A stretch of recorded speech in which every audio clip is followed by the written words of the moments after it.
चलिए देखिए इधर, तो यहाँ तक आपका आ गया है पॉइंट। इस पॉइंट्स को हम सुंदर करके लिख सकते हैं यहाँ पे, ठीक है। एक्स वाई, एक्स एक बार कितना है, पी पॉइंट, पॉइंट को एक पी पॉइंट मान लेंगे, 6 और 0 आया है।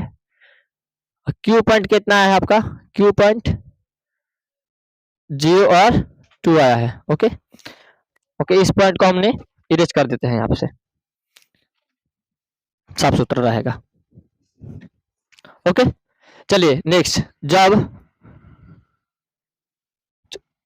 इक्वेशन क्या लिखेंगे, इक्वेशन 2 से, समीकरण 2 से, समीकरण 2 को लेंगे, कितना है समीकरण 2, 2x minus 3y equal to 12। चलिए तो 2x बराबर 12 प्लस 3y, बटा में जाएगा ये, x बराबर 12 प्लस 3y बटा में 2। ओके, अब क्या करेंगे, यहाँ पे खंड बनाएंगे।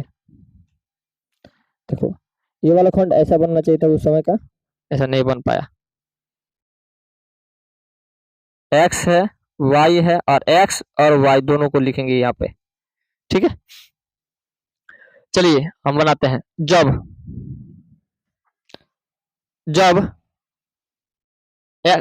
y का मान रखना है, y बराबर क्या लिख सकते हैं आप लोग, जब y बराबर 2 का पावर 2 3 6 6 6 ज्यादा हो जाएगा, 2 ही लेते हैं, नहीं तो 0 ले सकते हैं आप।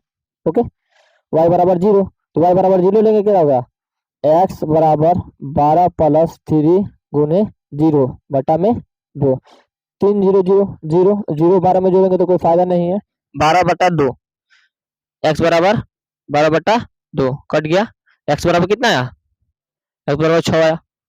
जब आपने 0 लिया तो x कितना आया, 6 आया, तो 0। अब कुछ माइनस में ले सकते हैं आप, माइनस में लीजिए ना, क्या होगा जब माइनस में से गुना कीजिएगा प्लस में तो माइनस हो जाएगा, 12 में से घट सकता है, आपका ग्राफ जो है ना छोटा ग्राफ में ही बन जाएगा। ओके, तो माइनस में भी ले सकते हैं, प्लस में भी ले सकते हैं, आपका कोई दिक्कत नहीं है, क्योंकि इसका डिस्टेंस कम होना चाहिए, आपका दूरी कम होना चाहिए, मतलब कम कम लीजिए ना तो छोटा में ही आपका ग्राफ बन जाता है। तो यहाँ पे माइनस में भी ले सकते हैं, -2 ले सकते हैं, 2 तिहाई 6, तो -6 हो जाएगा, 12 में से 6 गया तो 6 बचेगा, 6 काटेंगे तो 3 आएगा आंसर आपका। तो क्या कर लेंगे, जो अब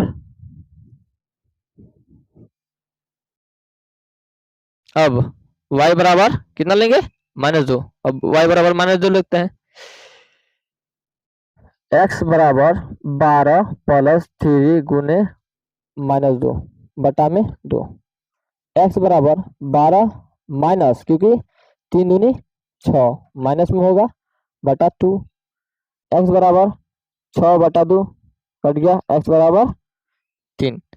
तो आप x बराबर कितना आया, 3 आया, y बराबर कितना लिए थे, -2 लिए थे। अब आपका पॉइंट जो होता है वहां पे क्या आपका पॉइंट आया P और Q, इसको लीजिएगा R, इसको S मानिएगा, R कितना है 6 और 0 है ना, 6 0, इसमें कितना आया 3 - 2। आपका एक ध्यान दीजिएगा, हम इसमें भी 6 और 0 आया, इसमें भी 6 0 आया है, आंसर तो यही आएगा, ठीक है। अब जब ग्राफ बनेगा ना आंसर यही आएगा। तो ग्राफ के लिए आप हम रफ ग्राफ खींच देते हैं, आपको एक ग्राफ खींच लेते हैं। ग्राफ में एक नियम है, ध्यान से देखिएगा, ग्राफ में ऐसा है ना,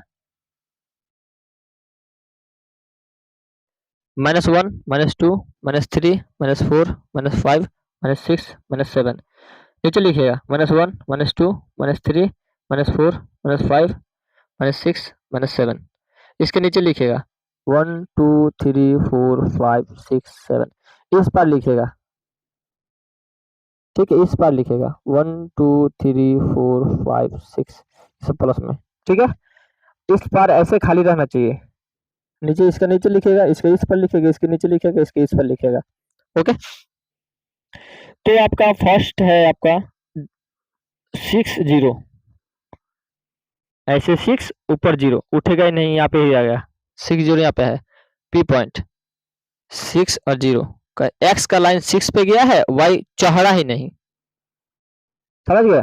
ओके, अब देखिए, अब पी पॉइंट ड्रॉ कर लिया हमने, क्यू पॉइंट क्या है 0 और 2, तो मतलब आपका जो एक्स है ना इधर गया है ना इधर गया, 0 पे ही है, यहाँ पे है, और 2 ऊपर तक जाएगा, यहाँ तक गया है, एक्स कहाँ तक आया है, वहां तक गया है एक्स।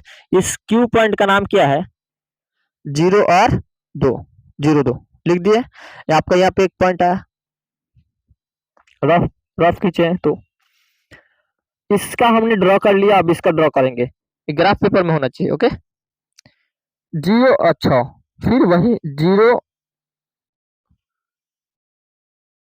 6 है, एक्स का 6 आगे तक यहाँ गया है इसी पॉइंट में, इस पॉइंट को हम लोग फिर ऐसे देंगे और ऐसे ऐसे देंगे, क्या देंगे इसका नाम, आर पॉइंट। आर पॉइंट क्या है 6 और 0, आर पॉइंट है ये 6 0। एस पॉइंट क्या है 3, उधर जाएगा प्लस में, माइनस की तरफ नीचे की ओर आएगा, ऊपर नहीं नीचे की तरफ, वाई ऊपर नहीं नीचे की तरफ दर्शा रहा है, तो 3 तक गया और नीचे 2 तक यहाँ पे आया, है ना, यहाँ पे आया, माइनस माइनस नहीं, पहले 3, उसके बाद -2, इस पॉइंट का नाम क्या है, एस पॉइंट है। अब देखिए सभी पॉइंट को हम जोड़ देते हैं, मेरे पास स्केल यही है फिलहाल इसके लिए,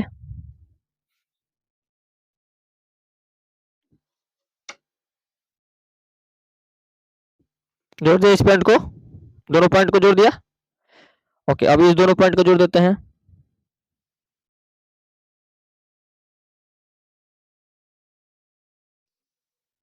ओके, आपका पॉइंट कहाँ पे आया, आंसर आपका क्या आया 6 0 6 0। ओके ओके, आंसर ये आपका होगा नंबर 5 नंबर का क्वेश्चन, नंबर 5 को नंबर का क्वेश्चन, समझ में आया?